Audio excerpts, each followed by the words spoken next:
Hello दोस्तों, स्वागत है आपका अपने YouTube चैनल पर जिसका नाम है जस्ट प्लेट। दोस्तों, रावण की मृत्यु के बाद प्रभु श्री राम रावण के छोटे भाई विभीषण को लंका का सारा राजपाट सौंपकर अयोध्या लौट आए और स्वयं अयोध्या का राजपाट चलाने लगे। एक दिन जब प्रभु श्री राम अपनी राजसभा में बैठे थे तो उसी समय अचानक लंका के राजा विभीषण भी राजसभा में पहुँच गए। सभा में पहुँचते ही विभीषण ने प्रभु श्री राम से गुहार लगाकर कहने लगे, हे प्रभु, मेरी रक्षा कीजिए। लंका में कुंभकर्ण का पुत्र मूलकासुर आफत मचा रखा है।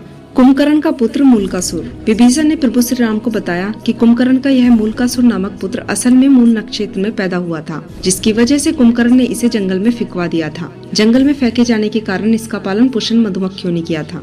मूलकासुर बड़ा होकर ब्रह्मा जी की घोर तपस्या करने लगा। उसकी तपस्या से खुश होकर ब्रह्मा जी ने उसे वरदान दे दिया। इसी वरदान की वजह से वह बहुत शक्तिशाली हो गया और लंका में उत्पात मचाने लगा। हे प्रभु, जब उसे अपने पिता के वध के बारे में पता चला तो उसने यह प्रण ले लिया कि मैं पहले धोखेबाज विभीषण को मारूंगा। इसके बाद प्रभु श्री राम ने विभीषण की बात सुनकर हनुमान व लक्ष्मण को सेना लेकर लंका भेज दिया। उधर जैसे ही मूलकासुर को राम की सेना के आने की बात पता चली तो वह अपनी सेना के साथ लंका से बाहर आ गया। दोनों सेनाओं के बीच करीब 7 दिनों तक घोर युद्ध चलता रहा, लेकिन मूलकासुर अकेले ही श्री राम की सेना पर भारी पड़ गया। मूलकासुर को स्त्री के हाथों मरने का वरदान मिला हुआ था। उधर प्रभु श्री राम जब अपने मंत्री सहित लंका पहुँचे तो उन्हें युद्ध के बारे में पता चला, जिससे वो चिंतित हो गए।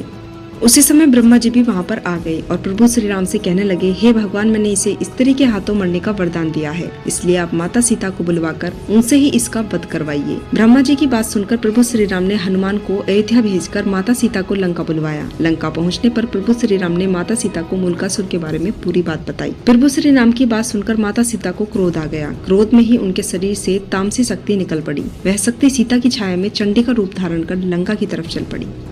माता सीता ने मूलकासुर पर चलाए 5 बाण। उधर प्रभु श्री राम का इशारा पाकर वानर सेना मूलकासुर की तांत्रिक क्रिया को तहस नहस करने लगी, जिस पर मूलकासुर क्रोध में आकर अपनी तांत्रिक क्रिया को छोड़कर वानरों को खाने के लिए उनके पीछे दौड़ पड़ा। वानरों के पीछे दौड़ते दौड़ते युद्ध के मैदान तक पहुँच गया। युद्ध के मैदान में पहुंचकर जब वह माता सीता की छाया को देखकर गजराकर बोला कि तू कौन? इस पर माता सीता ने गजराते हुए कहा कि मैं तुम्हारी मौत चंडी हूँ। तुमने मेरे नाम लेने वाले ऋषि मुनियों को खा डाला है, इसलिए मैं तुम्हें मारकर उनका बदला लूंगी।